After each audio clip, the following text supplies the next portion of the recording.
বাহ,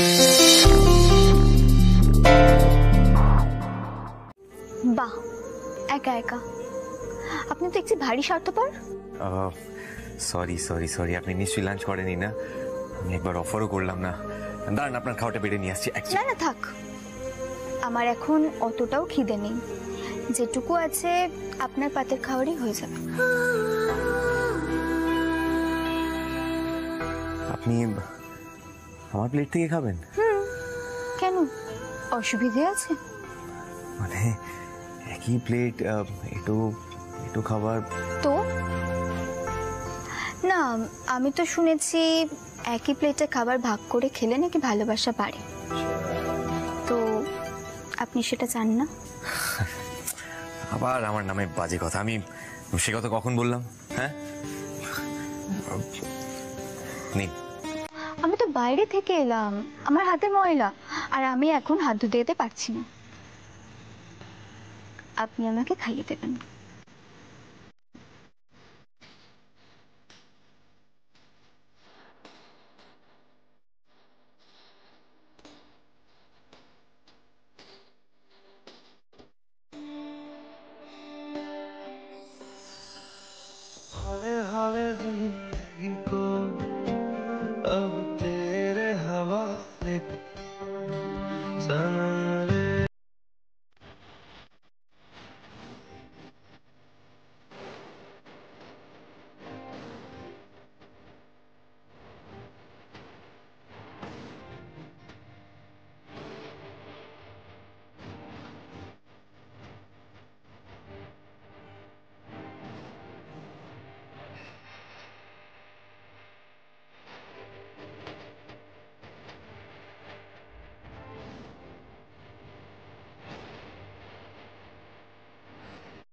আমি ওকে অনেক আগে বারণ করেছিলাম ঠাম্মি, আর যেহেতু আমি ওকে বারণ করেছিলাম, ও তো সেটা বেশি বেশি করে করবে, তাই না? কারণ আমাকে নিচু না করলে ও তো মহান হতে পারবে না। শুধু আমার বিরোধিতা করবে বলেই ও এত বড় একটা চরম সিদ্ধান্ত নিয়েছে। ছি ছি ছি ছি, যে বাড়িতে প্রেম করাই নিষিদ্ধ সে বাড়িতে আমার তো বলতে মুখে পাচ্ছে। ব্যাস, কাজ হাসিল হয়ে গেছে। স্বর্ণারে, তোর বাড়ি থেকে বিদায় নেওয়ার সন্ধিক্ষণ ঘনিয়ে আসছে। ঘড়ির কাঁটা ঘুরছে, টিক টিক টিক। শোন, বাড়িতে প্রেম করা চলুক আর নাই চলুক, যে বাড়িতে গৃহদেবতার নিত্য পুজো হয় সেই বাড়িতে এইরকম কাণ্ড কারখানা কি করে মানা যায় বলতো? কেন পড়না, তোমার বাড়িতে বুঝি এই সমস্ত হতো? মা,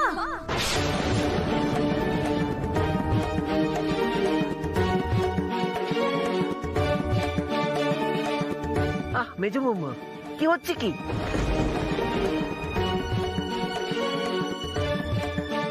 তোমার এই চোখের জলে না আমি ভুলবো না পর্ণা, তুমি এই বাড়ির নিয়ম কানুন সব ধুলোই মিশিয়ে দিয়েছো। এতদিন আমি বিশ্বাস করতাম যে তুমি আমাদের পরিবারটাকে ভালোবাসো, আমাদের পরিবারের নীতি নিয়ম মান সম্মান নিয়ে তুমি কনসার্ন, কিন্তু আজকে রুচিকে এভাবে বাড়িতে ডেকে না তুমি আমার ভুল ধারণা ভেঙে দিয়েছো পর্ণা। সৃজন, সৃজন তুমি বিশ্বাস করো, আমি ডাকিনি রুচিকে। মিথ্যে কথা বলছো পর্ণা আবার? এই বাবু, ঠিক আছে, তুই ওর ফোনটা চেক কর। আরে বৌদি ভাই তো বলছে, বৌদি ভাই বলেনি রুচিরা দিকে, কেন ফোন চেক করার কি আছে? আমি একটা থাপ্পড় মারবো, তোমার গাল আমি লাল করে দেবো। বলেছি বাবুদের মধ্যে তুমি কথা বলবে না। এই বাবু, ফোনটা চেক করো, দেখ কে সত্যি কথা বলছে। এতগুলো লোকের সামনে তোর বউ আমাদেরকে মিথ্যেবাদী বলছে, তার একটা বিহিত করা দরকার। বাবু, মা আমি তো বারবার বলছি আমি রুচিকে আসতে বলিনি ওই বাড়িতে। আরে বাবা, ডেকেছেও কি ডাকেনি এক্ষুনি প্রমাণ হয়ে যাবে, হাতে নাতে প্রমাণ হয়ে যাবে। নাও সৃজন ফোনটা নাও। কি হলো, দাও সৃজনকে ফোনটা। না। কেন ফোন দেবে না কেন? সৃজন তুমি আমাকে বিশ্বাস করো না? করতাম, কিন্তু বিপাশা ব্যানার্জির পর থেকে আর করি না। ফোনটা। সৃজন, স্বামী স্ত্রীর সম্পর্কের মধ্যে কিন্তু বিশ্বাস না থাকলে তার কোনো মানেই হয় না। আর কিছু নেই। দেখি ফোনটা ধর, দেখ তো ফোনটা খুলে। এক্ষুনি হাতে নাতে প্রমাণ হয়ে যাবে যে কে সত্যি কথা বলছে আর কে মিথ্যে। দত্ত বাড়িতে ওই মেয়েটাকে আসতে বলেছে কিনা সেটা এক্ষুনি প্রমাণ হবে। দেখ দেখ দেখ। সৃজন, আমি কিন্তু তোমাকে বারণ করছি, আমার ফোনে হাত দেবে না তুমি। কেন হাত দেবো না? আমরা কি কি? আমরা কি দুজন দুজনকে তুমি বলতে পারি না? ও তাই বলো, আমি তো ভাবলাম কি নাকি। এই তো তুমি বললাম।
ছি ছি ছি ছি ছি, চনু তোর তোর এরকম অধঃপতন হয়েছে? আরে যে তোর মাথা খাচ্ছে, যে রুচিরাকে ফাঁকা বাড়িতে ডেকে নিয়ে এসেছে, সে তো পরের বাড়ির মেয়ে, কিন্তু তোর শরীরে তো দত্ত বংশের রক্ত বইছে। তুই যখন দেখলি বাড়িতে কেউ নেই, তুই বাইরে বেরিয়ে যেতে পারলি না? তোর কি দরকার ছিল ওকে ওকে ঘরে ডেকে নিয়ে আসার? মেজদা, আমি মানে চয়নের কোনো দোষ নেই। আসলে আমি চয়নের ঘর। একটা কথা বলবে না তুমি? তুমি দেখতে পাচ্ছ না বাড়ির বড়রা এখানে কথা বলছে? তাছাড়াও তোমার মতো মেয়ের সাথে কথা বলার প্রবৃত্তি আমাদের নেই। বড় খোকা, যেহেতু তুমি ওদের কিছু বলবে না। বলবো, অবশ্যই বলবো, কিন্তু এখানে বলবো না। নিচে বাড়ির সবাই আছে। ও চয়ন, তুমি ওকে নিয়ে নিচে এসো।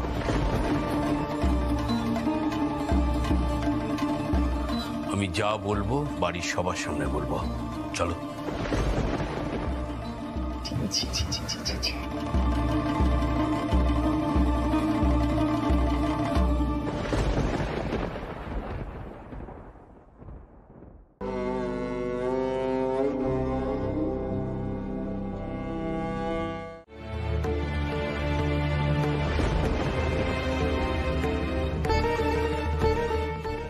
রুচি, রুচি, আমি কিন্তু জেঠুকে খুব ভালো করে চিনি।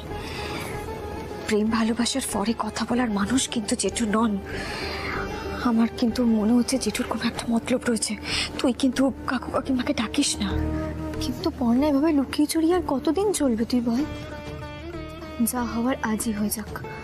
আর তাছাড়া বাবা মা তো কোনোদিন চয়নের সাথে বা এই বাড়ির লোকজনের সাথে কথা বলেনি।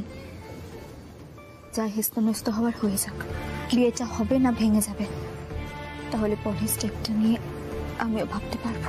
কি হলো রুচিরা, বাবা মাকে ফোন করলে? বড় খোকা, এর মধ্যে ওর বাবা মাকে টানা কেন?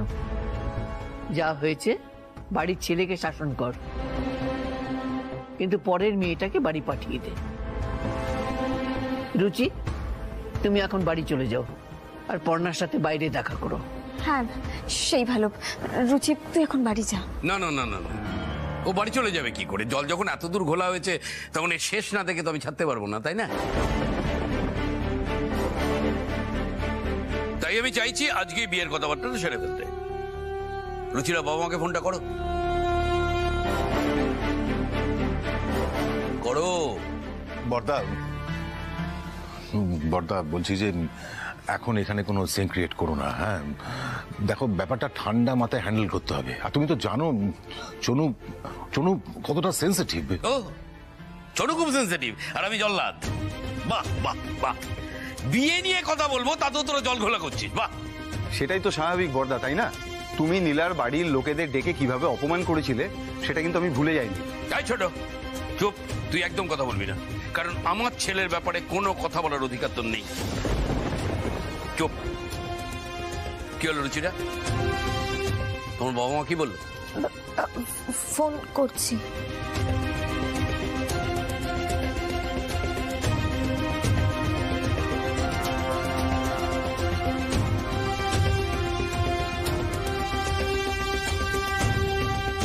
হ্যালো বাবা, বলছি তুমি মাকে নিয়ে একটু চয়নদের বাড়িতে আসতে পারবে? হ্যাঁ, একটু আর্জেন্ট আছে, আমি তোমাকে লোকেশনটা পাঠিয়ে দিচ্ছি। না না, চিন্তার কিছু নেই। হ্যাঁ ঠিক আছে। রুচিরা তুমি বসো, বড় বউকে চা জল দাও।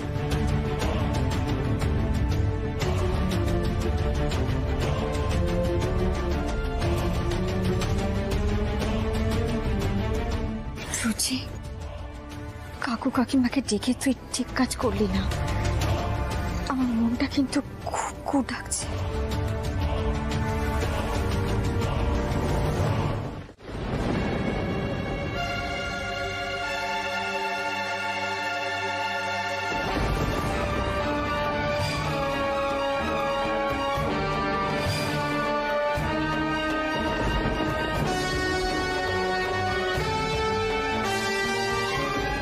মিশন কমপ্লিট মমিতাদি, আগুন লেগে গেছে। ভাগ্যিস, আমি তো একবারের জন্য ভেবেইছিলাম যে বাবা চনুর সাথে রুচিরার বিয়েটা দিয়ে দেবে। সেটাই তো আলোচনা করছে মেজো কাকির সাথে। সেইবারেও কি পর্ণা ভাত খেতে বেরিয়ে যাবে? দেখলাম না। অত কাছাকাছি আমি করি না মমিতাদি, তুমি এবার চুপচাপ মজাটা দেখো। কি ভেবেছিলেন?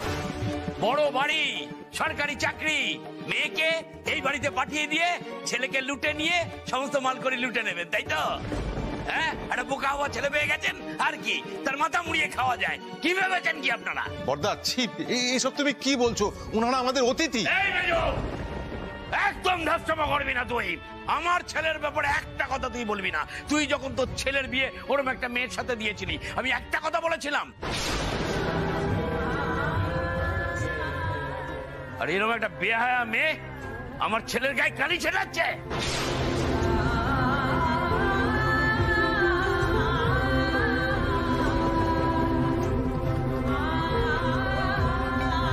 চয়নের সাথে তোর আর কোনো সম্পর্ক থাকবে না। বাবা, এখন আবার কে এলো দেখছি।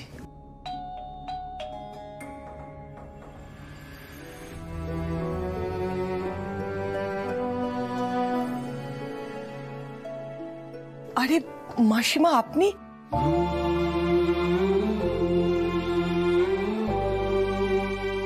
আসুন, ভেতরে আসুন। পর্ণা আয়, চয়ন এসো। মাসিমা, আপনি আসুন, আসুন, বসুন, বসুন, বসুন।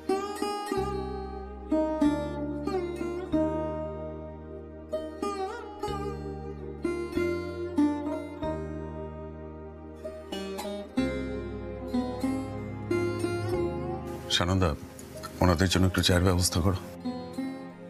না না কাকিমা, থাক।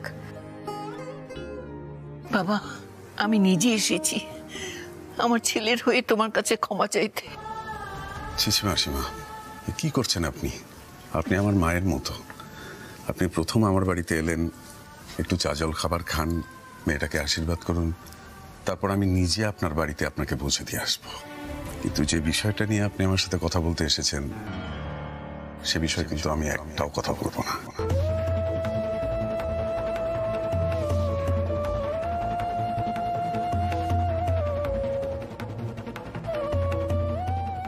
কাকু, কাকু তুমি বিশ্বাস করো, ওরকম যে একটা সিচুয়েশন তৈরি হয়ে যাবে আমরা কেউ বুঝতে পারিনি সেটা।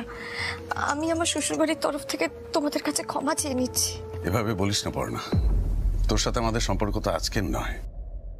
তবে একটা কথা, চয়নের সঙ্গে আমি রুচির বিয়েটা দেব না।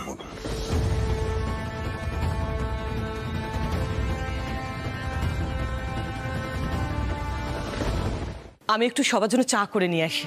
বসুন আপনারা। কাকু, কাকু, আমি আপনার মেয়েকে সত্যি খুব ভালোবাসি। আমি ওকে খুব ভালো রাখবো, কোনো রকমের অসম্মান হতে দেব না। একবার আমার উপরে ভরসা করে দেখুন না প্লিজ কাকু, ট্রাস্ট মি প্লিজ।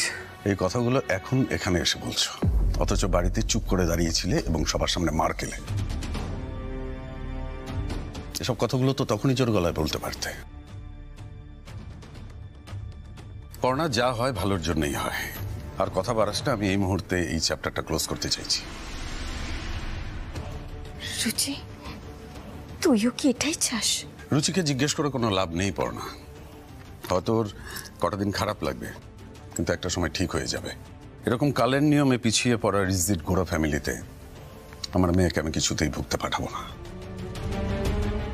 তার জন্যই বলছি আর কথা না বাড়াতে। কথায় কথা বাড়বে, আমি আমার সিদ্ধান্ত থেকে নড়ব না। দেখো বাবা, তুমি তো আমার ছেলের মতো, তুমিও কিন্তু আমার বড় ছেলের মতোই ভুল করছো।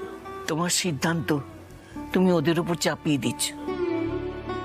আমাদের পরিবার না হয় পুরনো গোড়া, কিন্তু তুমিও তো কোনো আধুনিকতা দেখাচ্ছ না। রুচি তো ঘর করবে চয়নের সাথে, ওদের মধ্যে যদি মিলমিশ থাকে তাহলে বাইরের লোক কি করতে পারবে? তাছাড়া রুচি তো বুদ্ধিমতী, ও ঠিক নিজের ভালো মন্দ বুঝতে পারবে। চনু ভালো চাকরি করে, সোনার মতো মন ওর, ও রুচিটাকে ভালো রাখবে। মানছি মাসিমা, চয়নের সোনার মন, ভালো চাকরি করে, খুব ভালো ছেলে, কিন্তু ওর শির দ্বারা নেই।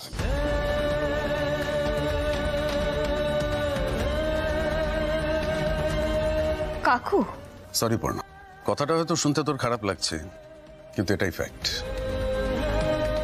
যে পুরুষ মানুষের শির দ্বারা নেই তাকে আমি পুরুষ মানুষ বলে কনসিডারই করি না। আজ ওর সামনে আমার মেয়ের চরিত্র নিয়ে কথা বলা হলো, ও একটা প্রতিবাদ করেছে, চুপ করে দাঁড়িয়েছিল। মানছি একটা অ্যাডাল্ট ছেলে মেয়ে প্রেম করেছে, ওদের ফ্যামিলিতে একটা প্রবলেম হয়েছে, but he should face his family.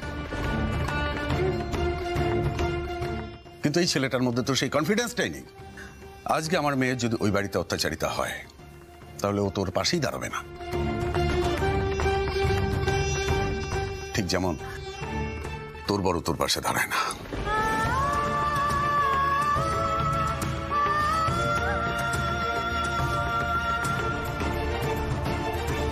আমি ঠাম্মির ঘরে গেছিলাম খাবারের কথা জিজ্ঞেস করতে, গিয়ে দেখি ঠাম্মি ঘরে নেই। তারপরে সারা বাড়ি খুঁজে বেড়ালাম, কোথাও নেই। তারপরে পর্ণার ঘরে গেলাম, গিয়ে দেখি পর্ণাও বাড়িতে নেই।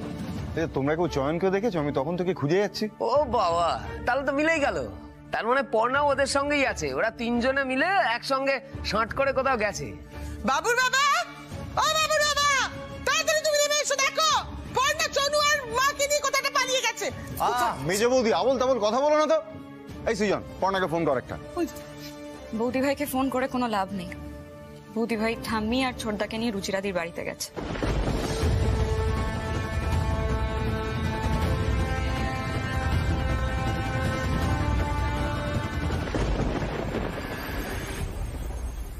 দিদি ভাই,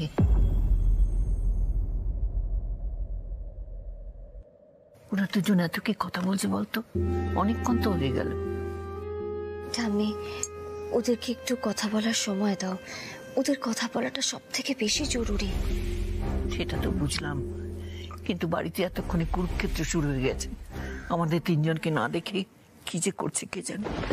রুচিরাদের বাড়িতে গেছে, এত কাণ্ডের পরে গেছে, তাও আবার চনুকে নিয়ে।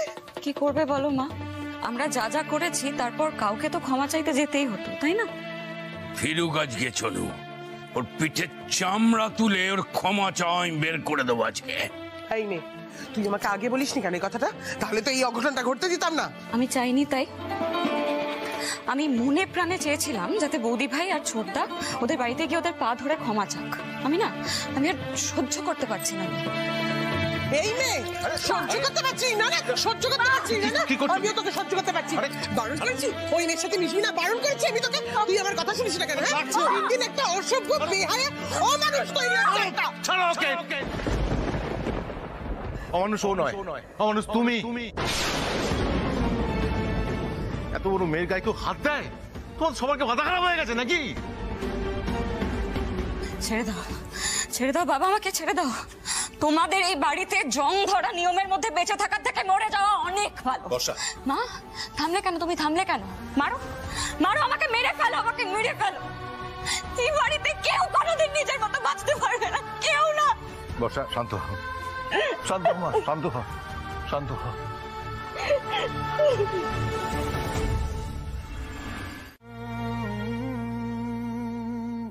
ঠাম্মি, বৌদি ভাই, বাড়ি চল। রুচি, তোরা কি কথা বললি? পর্ণা, এটা আমার আর চয়নের ব্যক্তিগত কথা, তুই প্লিজ জানতে চাস না।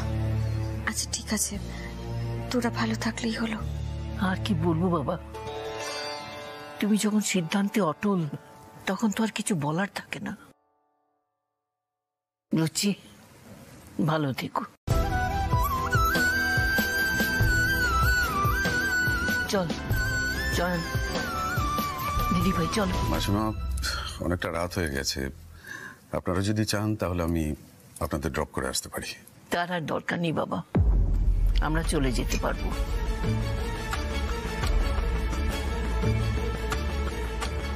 আসছি কাকু, আসছি কাকিমা। আয়, চল চলো টান।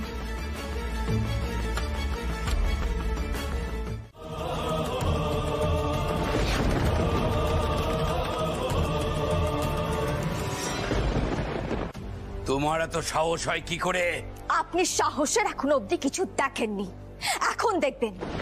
সৃজন, তোর বউয়ের জন্য আজকে যা কেলেঙ্কারি হয়েছে তার জন্য আমি কাউকে ছাড়বো না। আমিও আপনাকে ছাড়বো না। আপনি আজকে জেঠির গায়ে হাত তুললেন। বেশ করেছি, তোমার সমস্ত লেজুরদের আমি সর্বনাশ করে ছেড়ে দেবো। তাহলে আমিও আজকে একটা সর্বনাশ করব, আমি আজকে পুলিশ ডাকবো।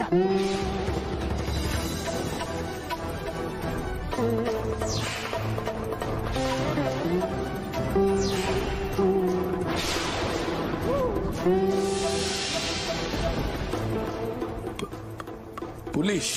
হ্যাঁ জেঠু, পুলিশ। আপনি আজকে সমস্ত সীমা পার করে ফেলেছেন।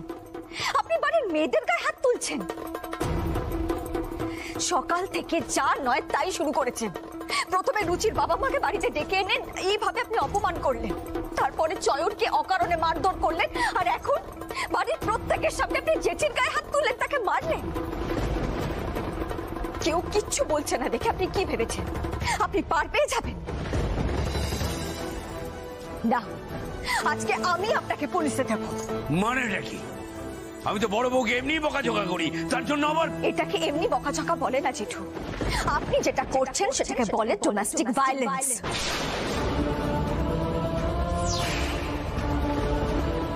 আপনি এতটা নিচে নেমে গেছেন, যে মানুষটা এতগুলো বছর ধরে আপনার জন্য এত কিছু করলো, আপনি বাড়ির সকলের সামনে, তার ছেলের সামনে আজকে তার গায়ে হাত তুললেন।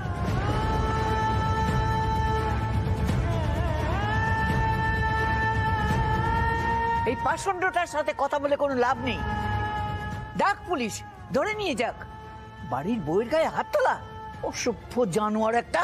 আরে এসব কে যাচ্ছে হচ্ছে? আরে তোমরা দাঁড়িয়ে দাঁড়িয়ে দেখছো?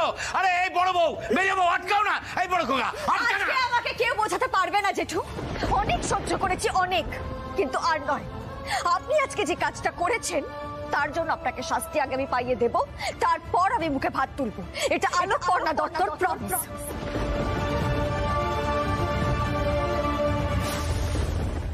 বাবু, বাবু তুই দাঁড়িয়েছিস কেন? তুই ওকে আটকা।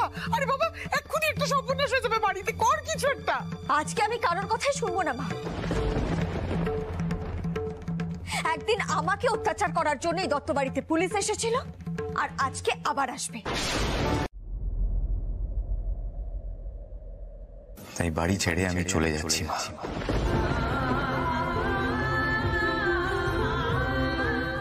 শোনো, আর আমি তোমাকেও এখানে ফেলে রেখে যেতে পারবো না মা। তুমি আমার সাথে যাবে। দিনের পর দিন মুখ বুজে নিজের সব শখ আহ্লাদ ছেড়ে দিয়ে এখানে অপমানিত হয়ে বেঁচে থাকতে দিতে পারবো না তোমাকে। রোজ রোজ তোমাকে এইভাবে অপমান করা আর নিতে পারছি না মা। আমি ভেতরে কষ্ট হয়। তাই তুমিও আমার সাথে যাবে, আর এক কাপড়ে যাবে। বাবা তোমাকে যা যা দিয়েছে তুমি কিচ্ছু নেবে না। চলো। আর এখান থেকে যাওয়ার পর কি হবে চনু? মা আমি একটা চাকরি করি, সরকারি চাকরি। 3টে মানুষের জীবন আমি আরামসে সামলে নেব। মা তুমি কেন চিন্তা করছো?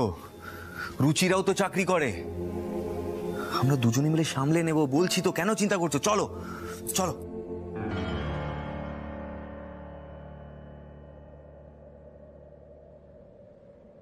মা আমি তো যেতে পারবো না রে চনু।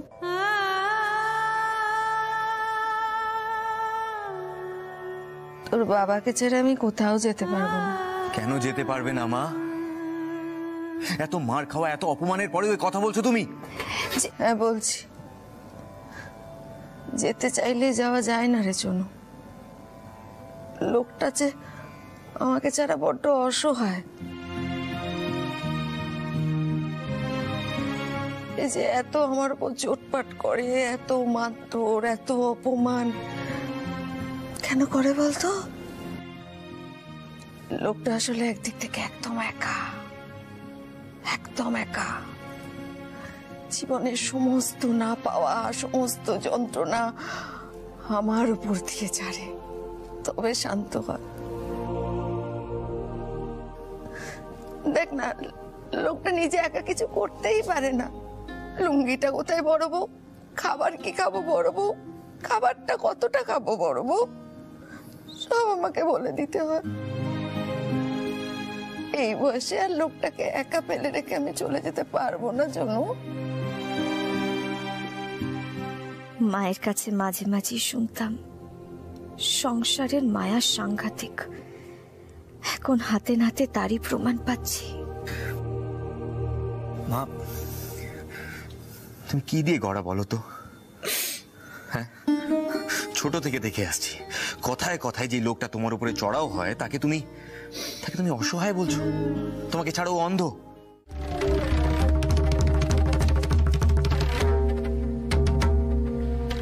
চয়নের দিকে এভাবে তাকাস না, ও তোর সাথে যেতেই চেয়েছিল। জেঠিকে নিয়ে সারা জীবনের মতন দত্তবাড়ি থেকে বেরিয়ে আসতে চেয়েছিল, কিন্তু আমি ওকে আটকেছি। আমি জানতাম চয়ন, পর্ণা এটা জানতে পারলে কোনোদিন তোমাকে বাড়ি থেকে বেরোতে দেবে না। তাই আমি তোমাকে বারবার বলেছিলাম কাউকে কিচ্ছু জানাতে না। এই একটাই তো কথা নিজের মধ্যে রাখতে বলেছিলাম, তাও পারলে না। রুচি আমি থাক চয়ন, আর কোনো কথা বাড়াতে চাই না। তুমি আমার সঙ্গে যাচ্ছ না, এটাই ফাইনাল। আমারই ভুল, আমারই বোঝা উচিত ছিল। রুচি তুই চয়নকে ভুল বুঝিস না, তুই তো একটা সেন্সিবল মেয়ে। আচ্ছা তুই একটু ভেবে দেখ না, তুই যে কাজটা করতে যাচ্ছিলি সেটা কি ঠিক করছিলি? এইভাবে পালিয়ে যাওয়ার তো কোনো সলিউশন নয়, এটাতে তো কেউ ভালো থাকবে না। সেটা তো তুইও সময়ের ওপর ছেড়ে দিতে পারতিস পর্ণা। না, পারতাম না। তুই কেন বুঝতে চাইছিস না? আমি যেমন চয়নকে আটকেছি তেমন আজকে তোকেও আটকাতে এখানে এসেছি। তুই ভুল করছিস, তুই সিচুয়েশন ফেস না করে পালিয়ে যাচ্ছিস। পালিয়ে গিয়ে যদি সমস্যার সমাধান হয় তাহলে তো সেটাই ভালো। এতে সমস্যার সমাধান হবে না রুচি, উল্টারও সমস্যা বাড়বে। কাকু কাকিমা দুশ্চিন্তা করবে, প্যানিক করবে। তাছাড়া যারা তোদেরকে এত অপমান করলো তাদেরকে একটা যোগ্য জবাব দেওয়ার দরকার আছে।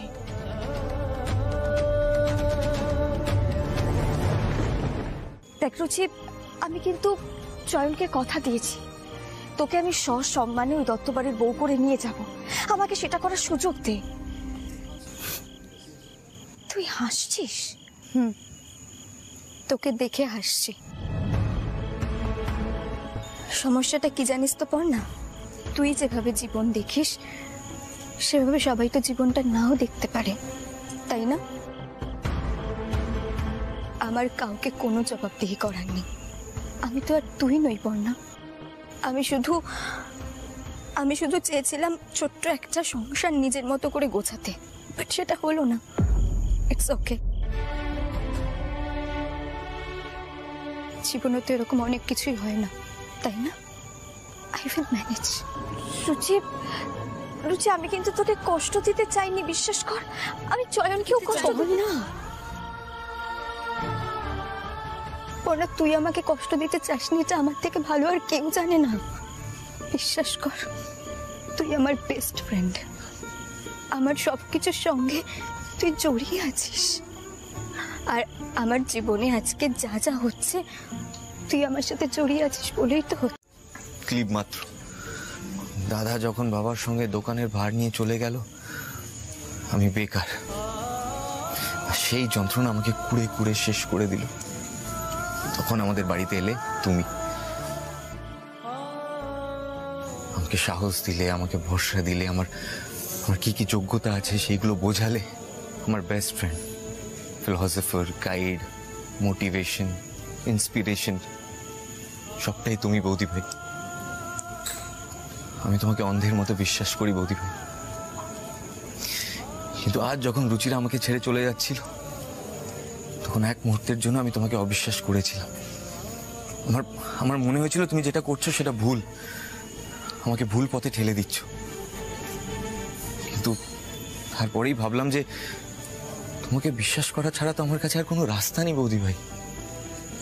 এখন যদি তোমাকে আমি বিশ্বাস না করি, তাহলে তো সেই অন্ধকার আবার আমাকে গ্রাস করে ফেলবে। বৌদি ভাই, আমাকে বাঁচাও বৌদি ভাই। রুচিরাকে আমার জীবনে ফিরিয়ে আনো প্লিজ, প্লিজ বৌদি। তুমি ব্যর্থ নও চয়ন, সব ঠিক হয়ে যাবে। আমার উপর একটু ভরসা রাখো তুমি। আমি তোমাকে আজকে কথা দিচ্ছি, আমি রুচিকে তোমার সাথে বিয়ে দেবই। আমার নিজের জীবন দিয়ে হলেও আমি রুচিকে তোমার জীবনে ফিরিয়ে দেব। ধুমধাম করে তোমাদের বিয়ে হবে, তুমি দেখে নিও। কিন্তু তার জন্য আমার একটু সময় দরকার চয়ন, আমাকে প্লিজ একটুকু সময় দাও। কিন্তু এখন ওঠো, বাড়ি চলো। বাড়িতে তোমার জন্য তোমার মা, তোমার ঠাম্মি, দাদা, বোন সবাই অপেক্ষা করছে।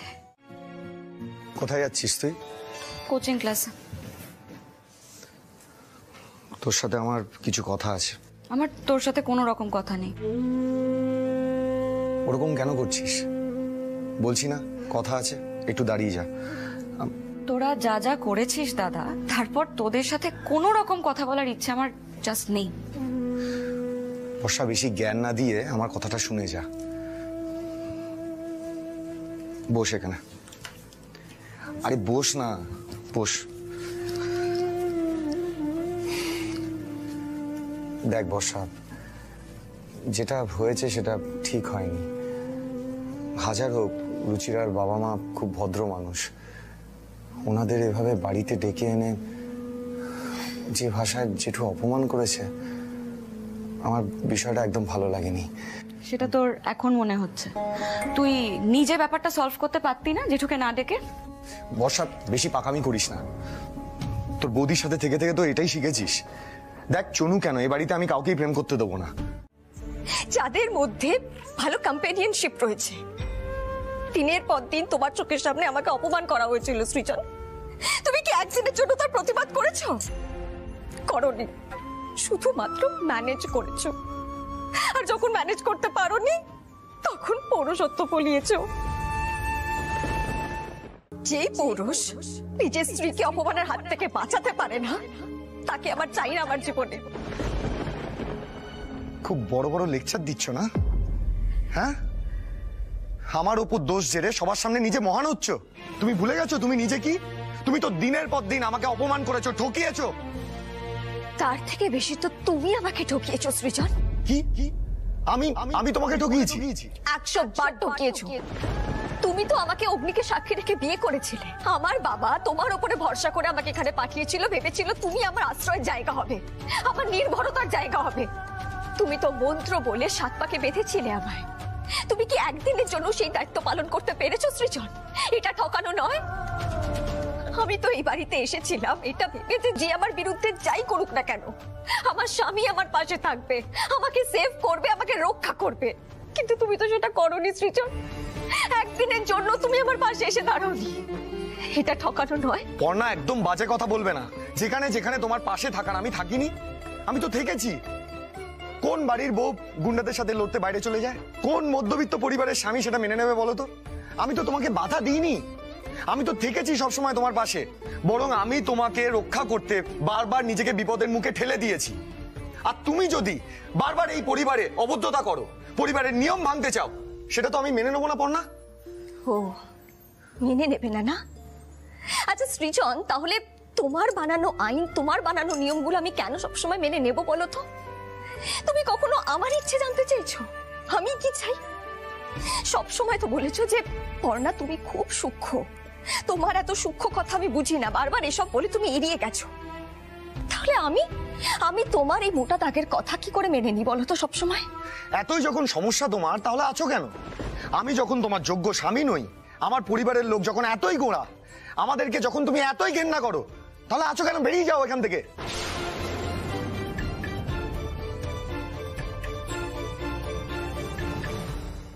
কেমন মেঘ না চাইতেই জল। কাকিমা বলছিল না যে পর্ণা বাড়ি ছেড়ে নড়বার নামই নিচ্ছে না, এখন সৃজনই ঘাড় ধাক্কা দিয়ে বের করে দেবে। বেরিয়ে যেতাম সৃজন, নিশ্চয়ই বেরিয়ে যেতাম। শুধু দুটো মানুষকে কথা দিয়েছি বলে আমি এখানে আটকে রয়েছি, নাহলে কবে বেরিয়ে চলে যেতাম। শোনো পর্ণা, তোমার না এসব কথা দেওয়ার ধার আমি অনেক হয়েছে। আমি ওর সঙ্গে আর কোনো সম্পর্ক রাখবো না। মা তুমি আজই না এক্ষুনি তুমি উকিলের সাথে কথা বলো। আমি কাকিমা দাঁড়াও। সৃজন, আপনি কিচ্ছু চিন্তা করবেন না, আমার কাছে দারুণ একজন ডিভোর্স লয়ারের নাম্বার আছে, আমি এখনই ওনার সাথে যোগাযোগ করছি। এই যে ঈশা, যেদিন থেকে তুমি এই বাড়িতে পদার্পণ করেছো, একটার পর একটা বাদরামি করেই চলেছো, আর সারাক্ষণ আমার ছেলেটাকে উস্কাচ্ছ। দেখো, এটা আমাদের পারিবারিক ব্যাপার, তুমি দয়া করে এখানে মাথাটা গলিও না। কাকু চুপ চুপ চুপ। আমি এখানে এসেছি আমার ছেলের সঙ্গে কথা বলতে, তুমি এর মধ্যে একটা কথাও বলবে না, চুপচাপ দাঁড়িয়ে থাকো। তোমার এইসব অসভ্যতা আমি সহ্য করবো না। আশ্চর্য বাবা, তুমি ওকে ওভাবে কেন বলছো? আর ও তো আমার ভালোর জন্যই বলছে। তোর যদি ভালো মন্দ বোধ থাকতো সৃজন, তাহলে আজ তোর সংসারটা ভাঙতো না। তোকে একটা কথা মনে করাতে এলাম, তুই তো বলছিলি যে পর্ণাকে ডিভোর্স দিবি। ডিভোর্স দে, আপত্তি নেই, তার আগে 10 লক্ষ টাকা দে। হ্যাঁ, 10 লাখ টাকা পর্ণাকে দিতে হবে। ওই টাকা ফেরত দেওয়ার আগে তোরা যদি ডিভোর্স শব্দটা উচ্চারণ করিস, তাহলে কিন্তু আমার থেকে খারাপ কেউ হবে না। আমিও দত্তবাড়ির ছেলে, মুখ দিয়ে যেটা বেরোয় সেটা কিন্তু মাটিতে পড়ে না, যা বলি সেটাই করি আমি। তোরা কি ভেবেছিলি? একতরফা অসভ্যতা আমি করেই যাবি, আটকাবার কেউ নেই। হ্যাঁ, আমি আছি আটকাবার জন্য। বাবুর বাবা, তুমি কি সত্যি সত্যি মানো যে বাবু তোমার ছেলে? হ্যাঁ, আরে বাবা, নিজের ছেলের উপরে তোমার কোনো দরদ নেই? যে মেয়েটা অন্য বাড়ি থেকে এসে বাবুকে এত অপমান করলো, তুমি সেই মেয়েটার পক্ষ নিয়ে কথা বলছো, তোমার লজ্জা করছে না? না, লজ্জা করছে না, লজ্জা হচ্ছে আমার এই কথা ভেবে যে সৃজন আমার ছেলে।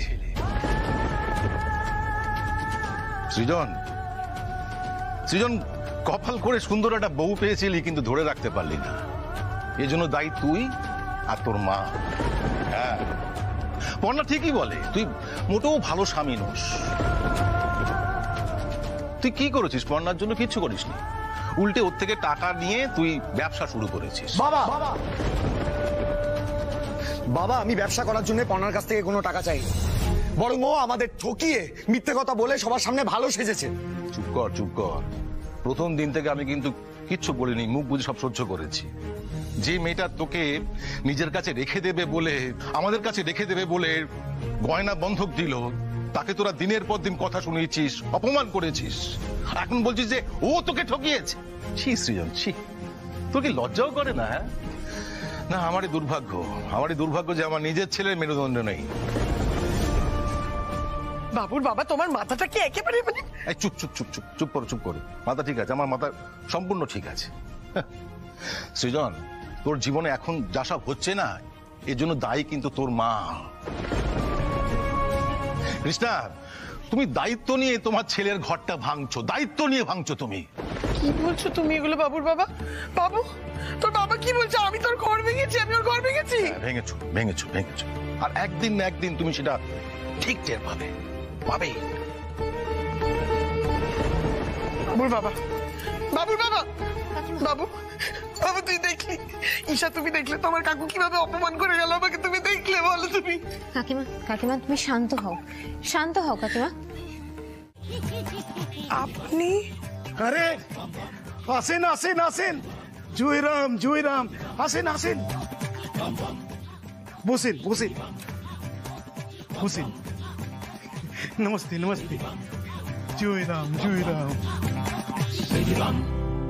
কাকিমা মমিতাদি তোমরা চেনো নাকি ওনাকে? সেবার আপনি এসেছিলেন না আমাদের দত্তবাড়ি কেনার জন্য? হ্যাঁ দত্তবাড়ি।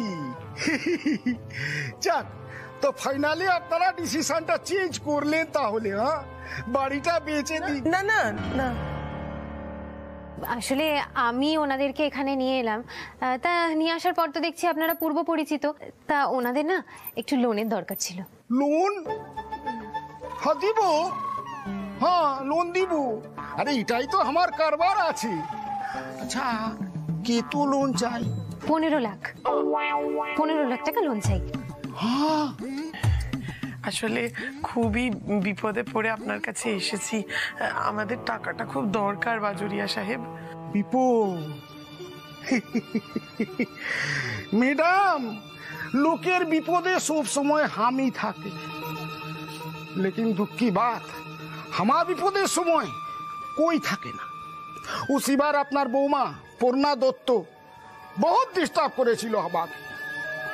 যাক, ছড়িয়ে দিন ছড়িয়ে দিন। পুরানা কথা জয়রাম বাজুরিয়া याद রাখে না। দিব, আমি লোন দিব 15 লাখ, लेकिन हाँ 40% ब्याज দিতে হবে। পেঁয়াজ?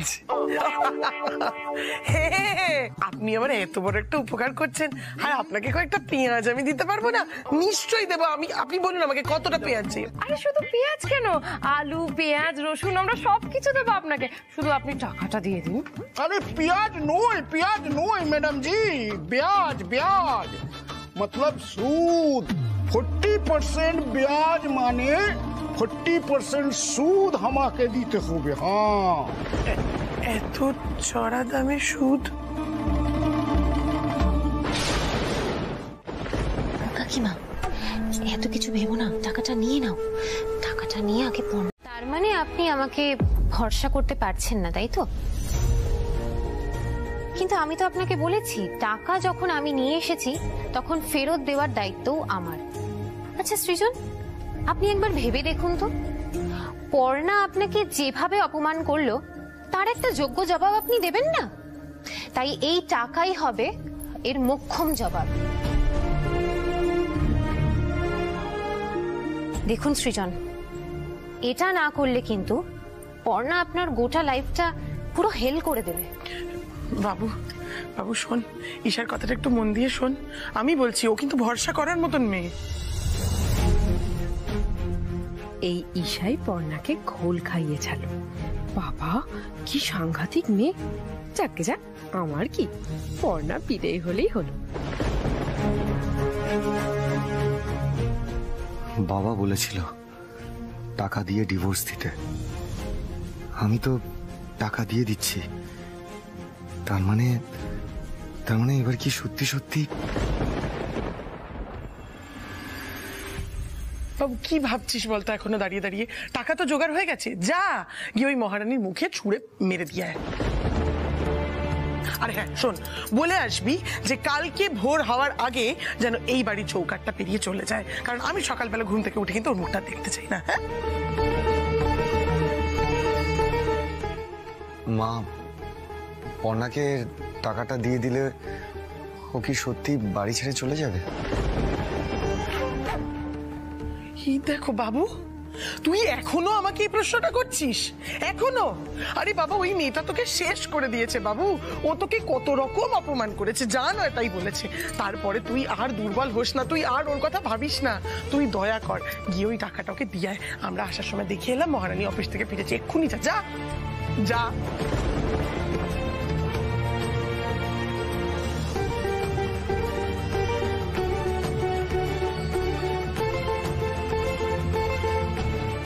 সত্যিই তো পর্ণা আমায় ঠকিয়েছে। দিনের পর দিন সকলের সামনে অপমান করেছে।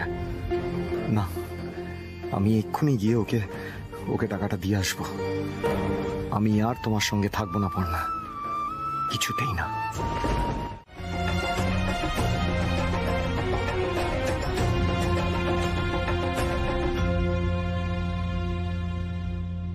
$10 লাখ দিয়ে এলি? সাবাস! এখন থেকে তোকে আর মেনু মুখো বলা যাবে না, বাঘ মুখো বলতে হবে। এই না হলে দত্ত বাড়ির ছেলে। তুমি চুপ করো না, কি সব বলছো? বাহ, মহান কাজ করেছিস তুই সৃজন, মহান। পর্ণার মতো মেয়ে যে তোর জীবনে এসেছিল না, এটা তোর ভাগ্য, কিন্তু তুই তার যোগ্য পর্যন্ত নোস না। ছোটকা, আমি ওর যোগ্য নই, তুমি ঠিকই বলেছ। ও তো মহান, আমি নই, কিন্তু আমি ওর মতো ঠকবাজও নই। আমি আর এই নিয়ে কোনো কথা শুনতে চাই না। বাবা, আমি তোমার কথা রেখেছি, এবার যাতে ডিভোর্সটা না আটকায় সেটা দেখার দায়িত্ব কিন্তু তোমার। না, আমার আর কিছু বলার নেই। আমারও আর কিছু বলার নেই তোমাকে এই নিয়ে। আমি আমার লাইফের ডিসিশন নিয়ে নিয়েছি।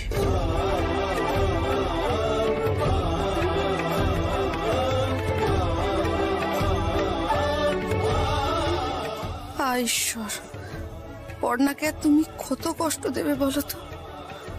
আর বেচারা সৃজনটাও তো কষ্ট পাচ্ছে।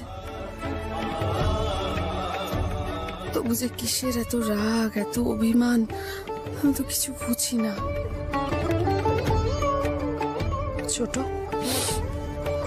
চল রান্নার জোগাড় করে বর্ষায়। সৃজন, আমি আশা করবো তুই একদিন না একদিন তোর বুদ্ধি দিয়ে, বিবেচনা দিয়ে তুই বুঝতে পারবি কোনটা ঠিক কোনটা ভুল।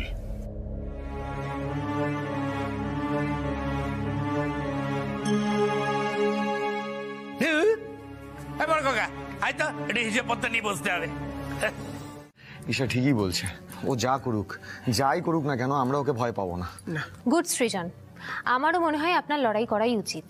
আপনার মতন একজন ভালো মানুষকে পর্ণা দীর্ঘদিন ধরে এরকম ভাবে এক্সপ্লয়েট করছে, এটা তো হতে পারে না। আপনার ওকে ডিভোর্স দেওয়াই উচিত। আচ্ছা ঈশা, বলছি এবার আমাদের কি করা উচিত? এবার আমাদের একজন ডিভোর্স লয়ারের সাথে যোগাযোগ করা উচিত। একদম ঠিক বলেছে, এসব আইনের মারপ্যাচ আমরা বুঝবো না। আপনারা জানেন না, পর্ণার মাথা খুব সাফ, একেবারে দুরন্ত এক্সপ্রেস। তার উপর যদি শোনে না যে আমি ডিভোর্স দিতে চেয়েছি, ওখানে রুচিরা জুটবে।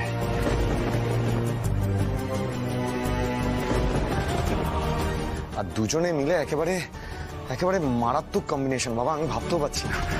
কিন্তু ভালো লয়ার, আমার চেনা একজন ভালো লয়ার আছে, আমি ওনার সাথে এখনই যোগাযোগ করছি। হ্যাঁ করুন, এক্ষুনি যোগাযোগ করুন।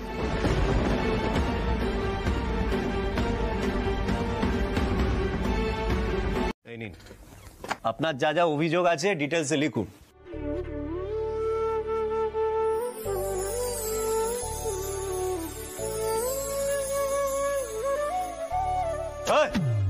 স্ত্রীর কথা ভাবছেন? ওনার কথা না ভেবে উনি আপনার সাথে যেসব খারাপ ব্যবহার করেছে সেগুলো ভেবে লিখুন। Be a man, roar man, রোর।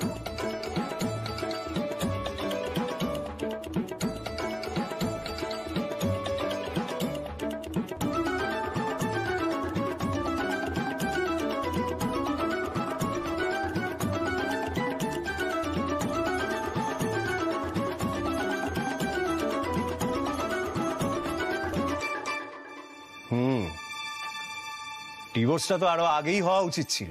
ও তাই বুঝি? আসলে কি বলুন তো, এটা তো আমাদের বাড়ির প্রথম ডিভোর্স, তাই আমাদের খুব একটা অভিজ্ঞতা নেই।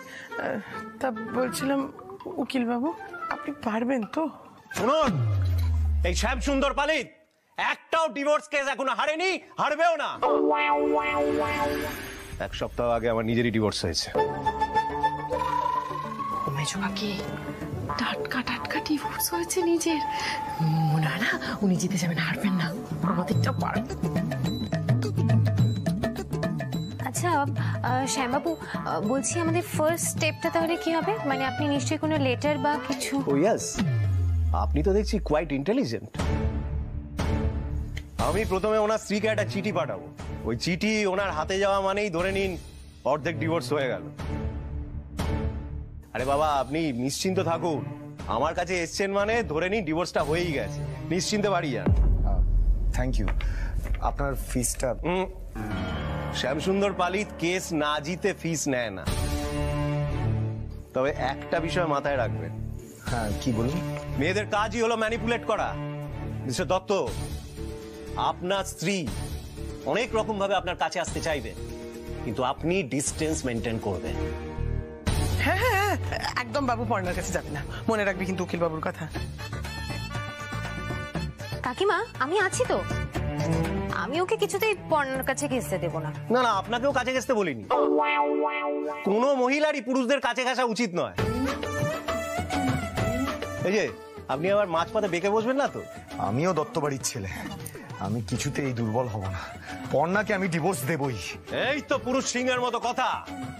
Always be a man, roar man roar, গর্জে উঠতে হবে। এত ভেঙে পড়ো না। মেজ খোকা একদম ঠিক কথা বলেছি দিদি ভাই, নিজের জমি ছেড়ে এক পাও নড়বি না।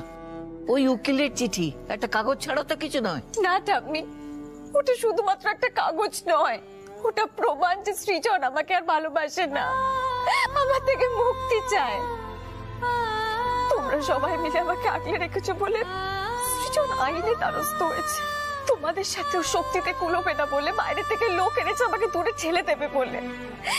সৃজন আমার থেকে মুক্তি চায় ঠাম্মি, মুক্তি চায়। না দিদি ভাই, ও নিজেও জানে না ও কি চায়। মাথাটা গরম হয়ে আছে, তারপরে ওই রাক্ষসীগুলো ওকে উস্কাচ্ছে। রাগের মাথায় একটা কাগজ পাঠিয়ে দিয়েছে। তুই এগুলো মাথায় নিস না দিদি ভাই। ঠাম্মি, কেউ কাউকে এতটা উস্কাতে পারে না গো। আর যদি তোমাকে কেউ আমার বিরুদ্ধে উস্কায়, তুমি কি পারবে আমার সঙ্গে ঝগড়া করতে? পারবে না। সৃজনের জীবনে আমার আর কোনো জায়গা নেই ঠাম্মি। ওর মনের মধ্যে আমার জন্য আর কোনো ভালোবাসা বেঁচে নেই। তোমরা মিথ্যে চেষ্টা করছো। আচ্ছা বেশ, মানলাম সৃজন তোমার সঙ্গে থাকতে চায় না, কিন্তু এই বাড়িটাও, সেটা তো শুধু সৃজনের বাড়ি নয়, এটা আমার বাড়ি, মায়ের বাড়ি।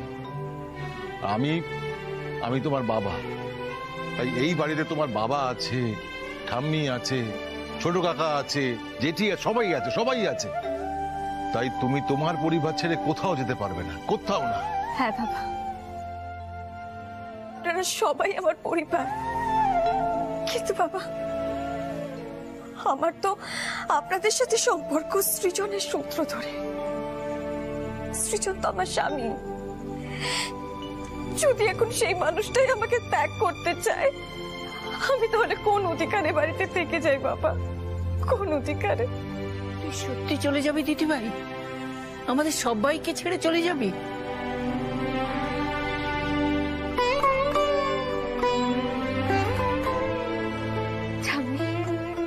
তুমি তো আমাকে শিখিয়েছো মাথা উঁচু করে বাঁচতে, তাহলে তুমি কি চাইছো? আমি কোর্টে গিয়ে লড়াই করে সৃজনের দয়া চাইবো, ওর কাছে ভিক্ষে করবো যে আমাকে ওর কাছে একটু থাকতে দিক? তুমি কি এটাই চাইছো ঠাম্মি? না, আমি তা চাই না। কারোর কাছে তোর মাথা নত হোক সেটা আমি চাই না, এমনকি তোর স্বামীর কাছেও না।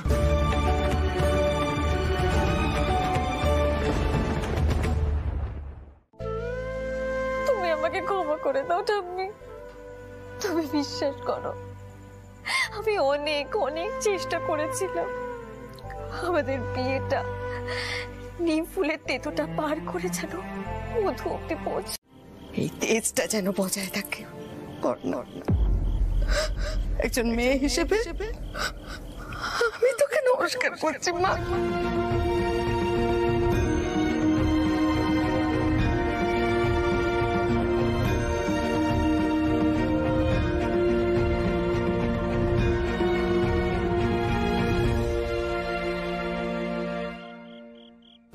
আজ তোকে আমি আটকাবো না, তুই আমার আলোক পর্ণা। আজ যদি তোকে আমি আটকাই, তাহলে এই দত্ত বাড়ির অন্ধকারে তোর আলোটাও হারিয়ে যাবে। তুই যা ঠিক বলে মনে করছিস তাই কর পর্ণা। যাও পর্ণা, খোলা আকাশের নিচে মাথা তুলে প্রাণ ভরে নিঃশ্বাস নিয়ে বাঁচো, বুকে পাথর দিয়ে আজ আমরা সবাই তোমাকে বিদায় দিচ্ছি।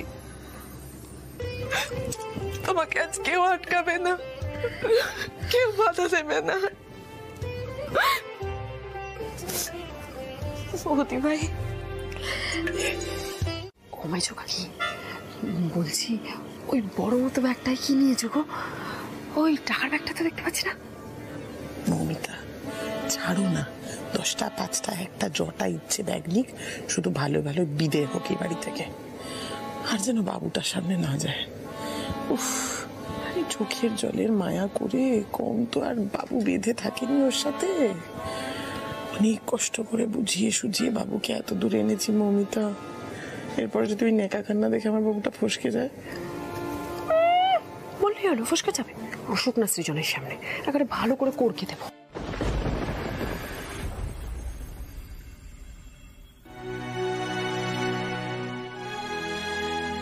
এ কি তোমার চোখে জল? আমার মেয়েকে আমি চোখের জলে বিদায় জানাবো? হ্যাঁ, আমি কি কাঁদছি? হ্যাঁ, আমি কাঁদছি? তাই কেউ কাঁদবে না আজ এ বাড়িতে, কেউ কাঁদবে না তোমরা। আচ্ছা পর্ণা, ছেলে মেয়ে কি সবসময় বাপ মায়ের কাছে থাকে? তারা তো চাকরি করার জন্য হোক বা পড়াশোনা করার জন্য হোক দূরে যায়। আমি ধরে নিচ্ছি সেরকমই কিছু একটা। হ্যাঁ, আরে কুছ পরোয়া নেই, আমরা অন্য জায়গায় আড্ডা দেবো, অন্য জায়গায় দেখা করব। তাছাড়া আমার ছোট মেয়ে তো আমার কাছে রইলই, বড় মেয়ে নয় যাচ্ছে দূরে, ক্ষতি কি? যাও পর্ণা, যাও। একটা কথা মাথায় রাখবে, তুমি আমার মেয়ে, আমার মেয়ে কারো দয়া করো না, ধার ধারে না। নিজের অধিকারে মাথা উঁচু করে বাঁচবে আমার মেয়ে।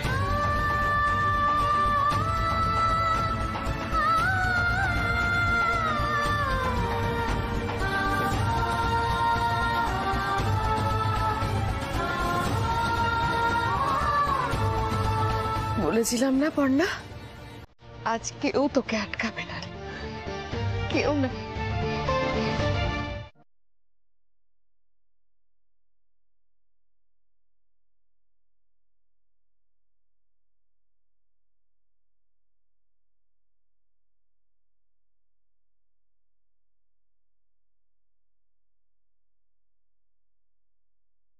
কোথায় যাবে বৌদি ভাই? বাড়িতেই যাব। সবাইকে জানিয়েছো?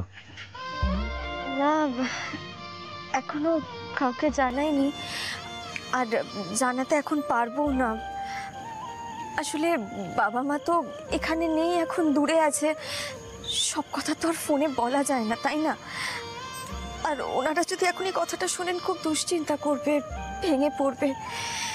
তাই এখন আর কিছু বলবো না, আগে ওনারা ফিরুক তারপর।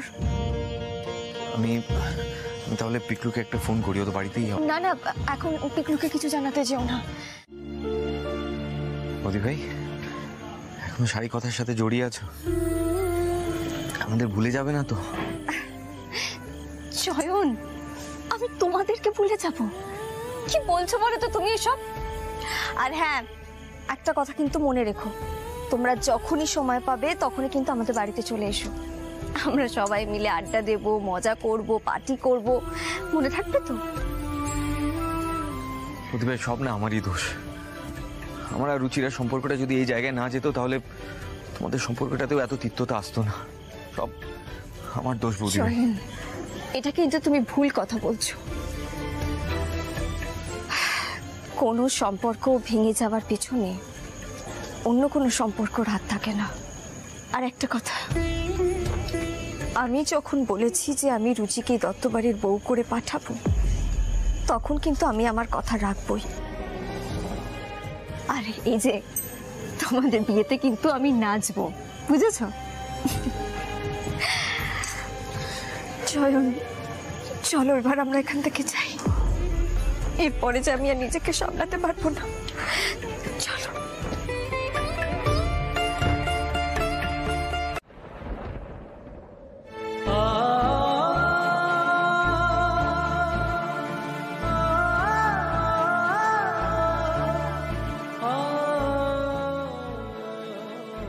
বাবু। সৃজন, আপনি আবার এখানে এলেন কেন বলুন তো? আপনি আপনি নিজের ঘরে যান না। হ্যাঁ বাবু, বলছি কি, ঈশা ঠিকই বলেছে, তুই এখন অন্য ঘরে যা, এই ঘরটাকে আমরা ধুয়ে মুছে পরিষ্কার করে একেবারে সেই তোর ছোট্টবেলার মতন করে দেবো, ওই রাক্ষসীর কোনো চিহ্ন রাখবো না। দে। এই ঘর থেকে পর্ণার কোনো জিনিস বাইরে যাবে না, পর্ণার কোনো জিনিসে কেউ হাতও দেবে না।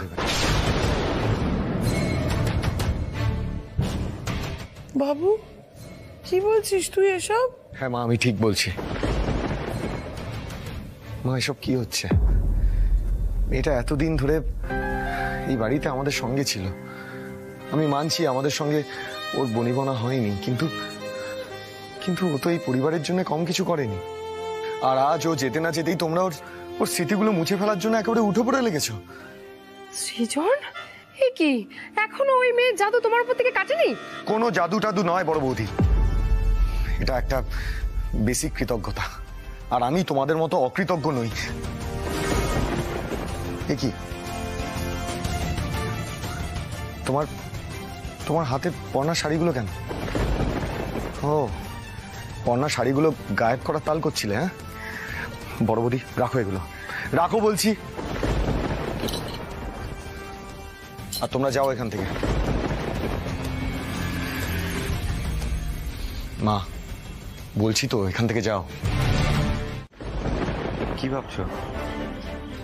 শয়ন, ঈশাই তো সৃজনকে টাকাটা এনে দিয়েছে। ইনফ্যাক্ট সৃজন প্রথমে টাকাটা নিতে চায়নি, ঈশা নিজেই কথাটা আমাকে বলেছে। তার মানে ঈশা ওই বাজুরিয়ার থেকে টাকাটা এনে ঈশাই সমস্ত কিছু নিজে স্মার্ট হবে বলে করছে, আর এটা করতে গিয়ে যে সৃজনকে কত বড় বিপদের মধ্যে ফেলেছে সেটাও নিজেও বুঝতে পারছে না। মাই গড মোদি ভাই, আমি তো বুঝিয়ে উঠতে পারছি না এবার মেজার কি হবে। 15 লাখ টাকা ক্যাশ, 40% ইন্টারেস্ট, এগুলো কি শোধ করা মুখের কথা? শয়ন, বাড়ি চলো। তোমার বাড়ি না, দত্ত বাড়ি, আমার শ্বশুর বাড়ি। মোদি ভাই, তুমি দত্ত বাড়ি যাবে? হ্যাঁ চয়ন, সৃজনকে, দত্ত বাড়িকে, পুরো পরিবারকে বিপদের মধ্যে ফেলে রেখে আমি কিছুতেই চলে যেতে পারবো না। সৃজনকে বোকা বানিয়ে মায়ের মাথা মুড়িয়ে ওই ঈশা পুরো দত্ত পরিবারকে রাস্তায় বসানোর প্ল্যানিং করছে। ওকে আমি ছাড়বো না, কিছুতেই ছাড়বো না, ওকে আমাকে আটকাতেই হবে। আমি থাকতে দত্ত পরিবারের কারোর কোনো ক্ষতি আমি হতেই দেব না। কিন্তু আমি এখন বাড়ি ফিরে যাবই বা কি করে? মানে আমি তো নিজেই সবকিছু ছেড়ে ছুড়ে বেরিয়ে এসেছি। মোদি ভাই, এখন না বেশি কিছু ভাবতে হবে না, তুমি আগে বাড়ি চলো। চলো।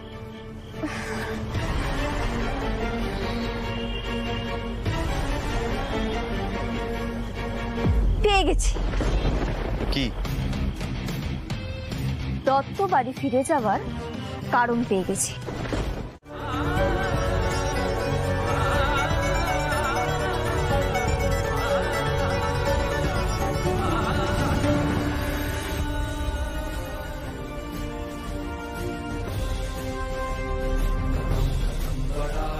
खुशी के गीत गाए जा, ये जिंदगी है कौम की तो कौम पे लुटाए जा, बढ़ाए जा। खुशी के गीत गाए जा, ये जिंदगी है कौम की तो कौम पे लुटाए जा।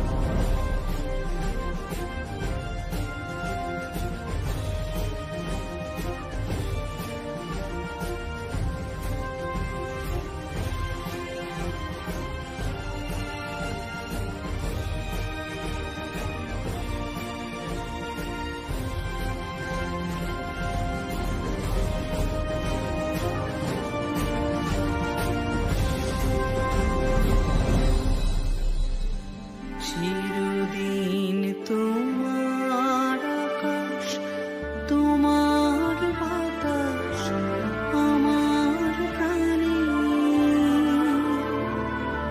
তোমায় আমার প্রাণে বাজায় বাঁশি সোনার বাংলা। আমি তোমায় ভালোবাসি। বন্যা, বন্যা বসো, এইখানে তুমি বসো। বসো এখানে।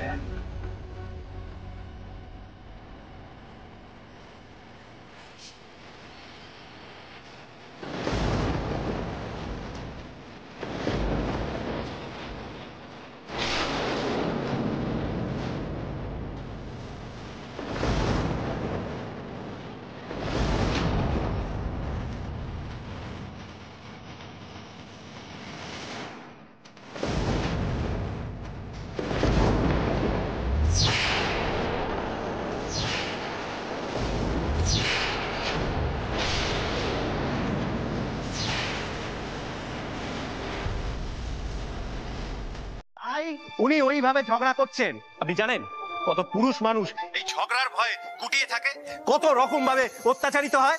আপনাকে বলেছিলাম না, মহিলাদের এই অত্যাচারের বিরুদ্ধে আপনাকে গর্জে উঠতে হবে। মেয়েদের ঝগড়াকে একদম ভয় পাবেন না, ওদের মুখেই বাড়িতং জগৎ। উনি একবার তর পারে, আপনি দ্বিগুণ তর পাবেন। রোর ম্যান রোর, গর্জে উঠুন। আরে এইভাবে গর্জন করে কি বলবো কি আমি? আরে বোঝো কাণ্ড, আপনি আপনার তরফের যুক্তি শুরু করুন।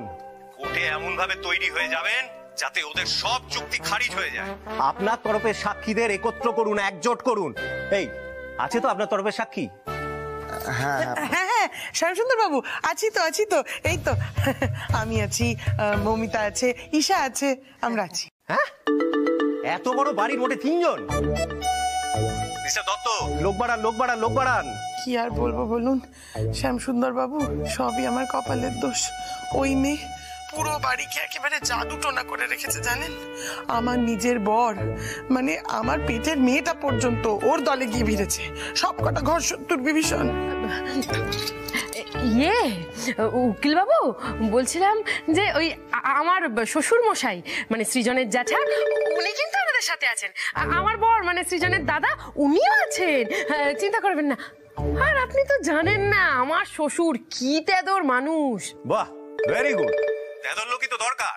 ওনাদেরকে আপনাদের দলে কনফার্ম করুন, আর যত জ্ঞাতি গোষ্ঠী আছে সবাইকে একজোট করুন। আপাতত এই কাজগুলো করে রাখুন, বাকি কথা কাল আমি সামনাসামনি গিয়ে বলবো। শ্যামসুন্দর বাবু, বলছি কেসটা আমরাই জিতবো তো? শ্যামসুন্দর পালিত কেস নিয়েছে মানে এই কেস আপনারাই জিতছেন, এটা গ্যারেন্টি।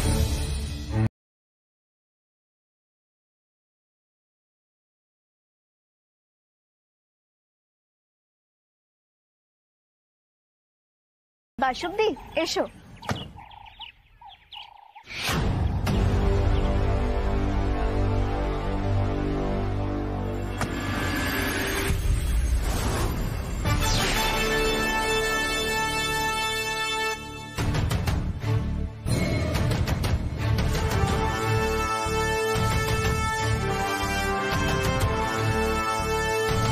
ইনি হচ্ছেন বাসব দত্ত রয়, পর্নার লয়ার, আর উনি চয়ন, আলোকপর্ণা দত্তের দেওর।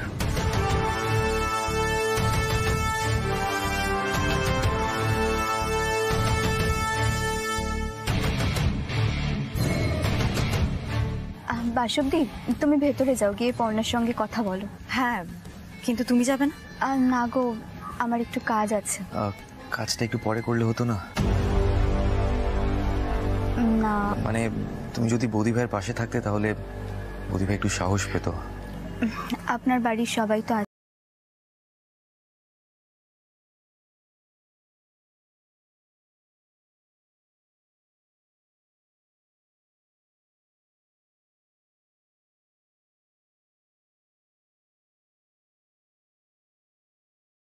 একটু দাঁড়ান, আমি আপনার সঙ্গেই যাব। আপনি একটা কাজ করুন, আপনি সৃজন দত্তকে ঘুরিয়ে একটা চিঠি লিখুন। আপনি ওনাকে স্পষ্ট জানিয়ে দিন যে ওনার আনা অভিযোগ আপনি কিছুতেই মানছেন না। আমি এক্ষুনি আপনাকে একটা ফরম্যাট বের করে দিচ্ছি, সেখানে চটপট টাইপ করে ফেলুন। কি কি লিখবে? আপনি আসুন।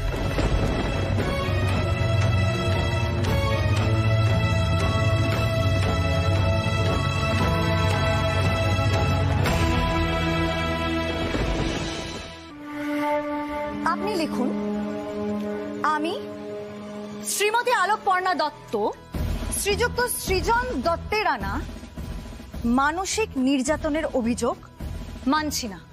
ওনার মতিভ্রম হয়েছে বলে উনি আমার স্নেহ, মায়া মমতাকে মানসিক অত্যাচার হিসেবে গণ্য করছেন।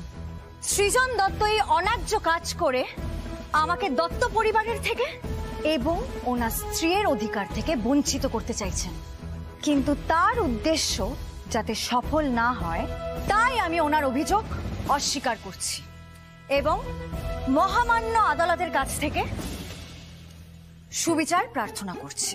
বাহ, কি দারুণ বললেন! ভাষার উপরে কি দখল! থাক, আমাকে অত তেল দিতে হবে না। আপনার লেখা হয়েছে? হ্যাঁ, হয়ে গেছে। দেখি। গুড। এবার সৃজন দত্তকে মেল করে দিন। আচ্ছা।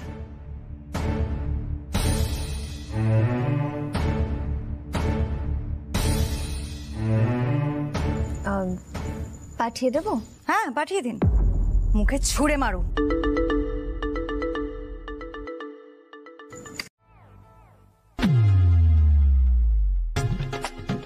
এই, তুমি এখানে?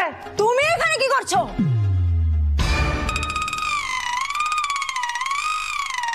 তুমি আমার ক্লায়েন্টের বাড়িতে কোন সাহসে পা ফেলেছো? এই শোনো, তোমার বিরুদ্ধে কিন্তু আমি আবার মামলা করে ফেলবো। ও, তুমি সাক্ষী লোপাট করতে এসেছো না?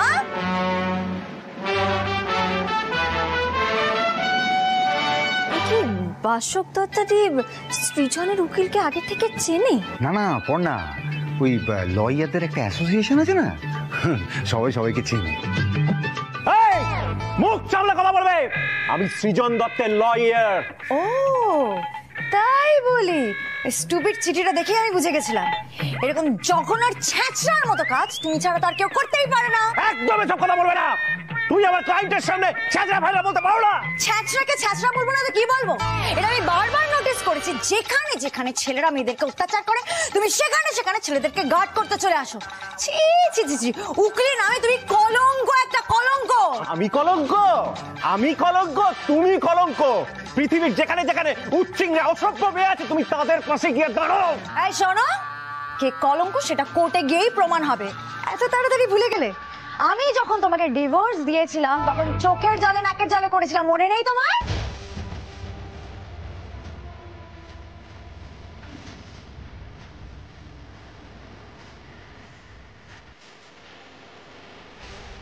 তুমি করেছিলে? ফ্যাচ ফ্যাচ করে কেটে তুমি জজ সাহেবের মন গলিয়ে দিয়েছিলে। তোমরা মেয়েরা তো ওটাই পারো, আর কিচ্ছু পারো না।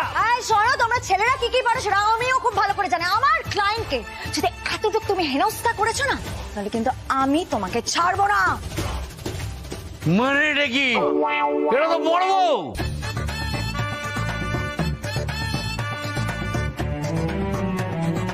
মেজ বউ, এই লোকটা যদি ঠিক সময় বউকে শাসন করতে পারতো না, তাহলে এখন ওর কাতরাতে হতো না। সর্বনাশ, শেষ পর্যন্ত এরা হাজবেন্ড ওয়াইফ বেরোলো। আপনি আমার সামনে দাঁড়িয়ে সেটেলমেন্টের কথা বলছেন? শুনুন, এখানে আমি আইন, আমি শেষ কথা। বাবা রে, ফিলেটা চমকে গেল আমার। এই যে আইন বাবু, মানে বলছিলাম কি শ্যামসুন্দর বাবু, এই যে ধ্যাসটাম করে এত তরপাচ্ছেন আপনি, কিন্তু আপনার বউ মানে আগের বউ সে তো এসে আপনার উপর তরপে দিয়ে চলে গেল। কি বললেন আপনি? কি বললেন? এই আমি কি তখন চুপ করে বসেছিলাম? চুপ করে বসেছিলাম আমি? কি বলতে নাকি? না না না না, বাবা যেটা বলতে চাইছে যে আমরা তো ওই মহিলাকেও দেখলাম, উনিও তো সাদা সিধে সরল নন, সেক্ষেত্রে আপনি পারবেন তো আমাদের হয়ে কেসটা কোর্টে জিততে? আরে ওসব তরপে ফরপে কিচ্ছু হবে না। কোর্ট ওসব তরপানিকে পাত্তা দেয় না। কোর্ট কি দেখে? কোর্ট দেখবে কাগজ আর প্রমাণ। শ্যামসুন্দর বাবু, আপনি যে চিঠিটা পাঠিয়েছিলেন তার উত্তরে পর্ণা একটা মেল পাঠিয়েছে। ও বলছে যে ও নাকি এসব অভিযোগ মানে না। কি? এই যে মানেনি? না মানেনি? না। দেখি দিন দিন।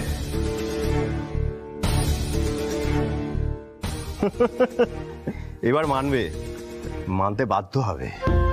ধরুন, ওদের নামে আমি কেস দেবো, ওদের কাছে সমন আসবে, তারপর ওরা হেঁটে হেঁটে কোর্টে চলে যাবে। আপনারা ততক্ষণ একটা কাজ করুন, শুনুন, আপনারা কাজ করুন, আপনারা সাক্ষী টাক্ষীগুলো জোগাড় করুন, মানে ওই আত্মীয় জ্ঞাতি গোষ্ঠী যারা আছে তাদের একত্রিত করুন। সব হয়ে যাবে, শুধু আপনি ডিভোর্সটা করিয়ে দিন। আরে ধরে নিন আপনার ছেলে এই কেসটা জিতে গেছে। সৃজন বাবু, আপনি ঘাবড়াবেন না, একদম নিশ্চিন্তে থাকুন। আমার না একটু দেরি হয়ে গেল আসতে, অনেকক্ষণ বসতে হলো না আপনাকে। It's okay, not a problem. শুনুন, আমি আপনার কেসটা স্টাডি করে নিয়েছি, চিন্তার কোনো কারণ নেই। কাল আমরা কোর্টে যাচ্ছি, আমি সমস্ত ডকুমেন্টস রেডি করে ফেলেছি। আচ্ছা, কয়েকটা বিষয় নিয়ে আপনার সঙ্গে আলোচনা করার ছিল। একটা কথা কিন্তু মাথায় রাখবেন, কোনোভাবেই মনোবল ভাঙলে কিন্তু চলবে না। দেখুন, মেয়েরা তো ইমোশনালি অনেক বেশি অ্যাটাচড হয়, তাই কাল কোর্টে যখন নানা রকম সওয়াল জবাব হবে তখন একটা পসিবিলিটি আছে আপনি আপনার হাজবেন্ডের প্রতি দুর্বল হলেও হয়ে যেতে পারেন, কিন্তু আপনাকে শক্ত হতে হবে। ভুলে গেলে চলবে না যে উনি আপনার বিরুদ্ধে মিথ্যে অভিযোগ এনে ডিভোর্সটা চাইছেন।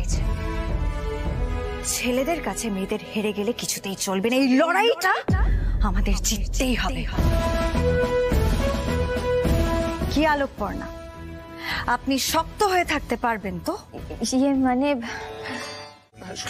আমি যদি আপনার জন্য কেস হেরে যাই না, আপনাকে ছাড়বো না তো। আর উনি রাজি করেছেন, আপনার অসুবিধাটা কোথায়? কোথায় অসুবিধা? ঠিক আছে, আমি আর কিছু বলছি না। আসলে হুট করে সাক্ষী জোগাড় করার ব্যাপারটা না আমার ঠিক লাগছিল না, তাই বল। আমি ভয় পাচ্ছি না, আমি ম্যান। এবার আমি গর্জে উঠবো। বাচ্চার মতো কথা। আপনি কিচ্ছু চিন্তা করবেন না পালিত বাবু, আপনার কথা মতন একেবারে দল তৈরি করে নিয়েছি, সবাই মিছিল করে কোর্টে যাব। আপনার কথা মতন এত লোককে জড়ো করেছি না যে আপনি ভাবতেও পারবেন না, আর সব জ্ঞাতি গোষ্ঠী মিলে যাব। Good, very good. এদিকে শোনো, একটা কথা মাথায় রাখবেন, একদম নরম হবেন না, স্ত্রীর প্রতি কোন রকম নমনীয় মনোভাব দেখাবেন না। B a man. রোর বলে দিয়েছি। এইবার শুধু কাল কোর্টে গিয়ে আপনি ওই পন্ডার মুখে একবারে ঝমা ঘষা দিন নাকি? আরে বাবা, টেনশন নেবেন না, কেসটা আপনারা জিতে গেছেন।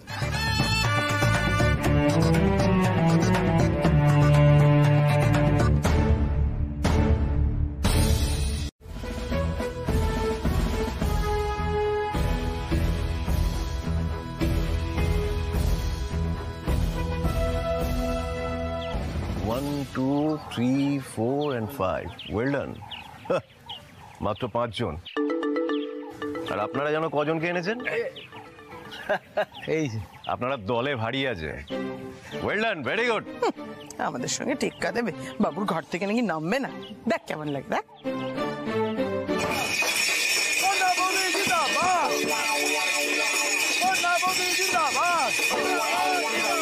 जिंदाबाद जिंदाबाद जिंदाबाद जिंदाबाद जिंदाबाद जिंदाबाद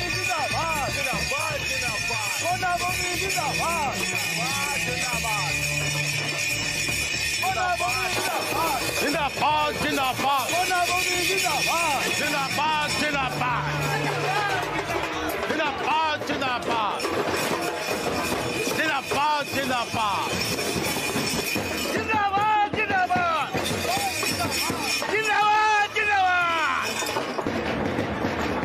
जिंदाबाद जिंदाबाद जिंदाबाद जिंदाबाद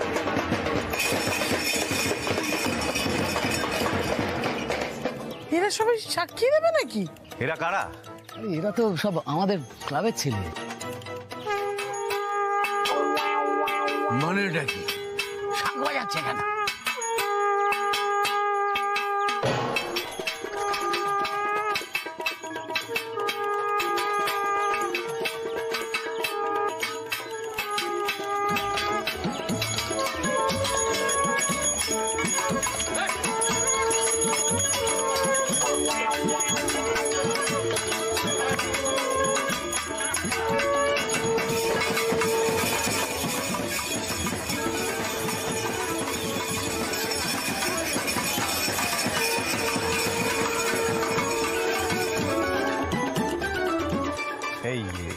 এরা আবার কোত্থেকে এলো?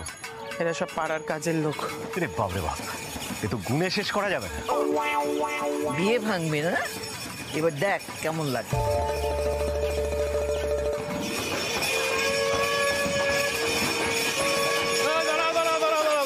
থাম থাম থাম থাম। বর্দা, চা খেলে দোকানে? কেমন করে চা? ভালো? হ্যাঁ, দাদা বলুন, এটা কটা চা খেয়েছে? একটা চা। দাম দেবেন তো? আমি দেবো কেন, বর্দা দেবে। আপনি আমাদের চা দিন, 1 2 3 4 5 25টা চা দিন, 25টা। হুজুর, আমরা সব কাজের মেয়েরা নতুন বৌদির দলে। নতুন বৌদি জিন্দাবাদ, জিন্দাবাদ, জিন্দাবাদ। নতুন বৌদি জিন্দাবাদ, জিন্দাবাদ। Order, order. এটা কি কি হচ্ছে? এটা কোর্ট, আমি সবাইকে বার করে দেবো। সমস্ত সাক্ষ্য প্রমাণ বিবেচনা করে যা দেখছি, রায় আলোকপর্ণার দিকেই যাবে। পালিত বাবু, আমরা হেরে যাব নাকি? দর্শকের কাছে আমি হারবো না।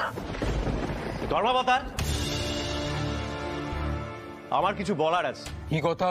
আমার মক্কেলের বিরুদ্ধে অভিযোগ করা হয়েছে আমরা নাকি অন্য পক্ষের সাক্ষীদের ম্যানিপুলেট করছি, কিন্তু ধর্মাবতার একটু বিশেষভাবে লক্ষ্য করলে দেখা যাবে যে আলোকপর্ণা দেবীর হয়ে পাড়ার ছেলেরা, বিভিন্ন বাড়ির কাজের লোকেরা সাক্ষী দিতে এসছে।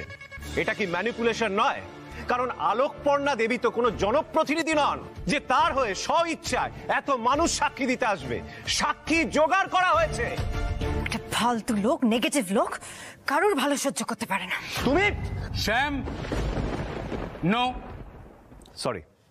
ধর্মাবতার, আপনি রায়দান করার আগে আমি একবার আলোকপর্ণা দেবীকে ক্রস করতে চাই। বেশ, কিন্তু এখন 10 মিনিটের বিরতি।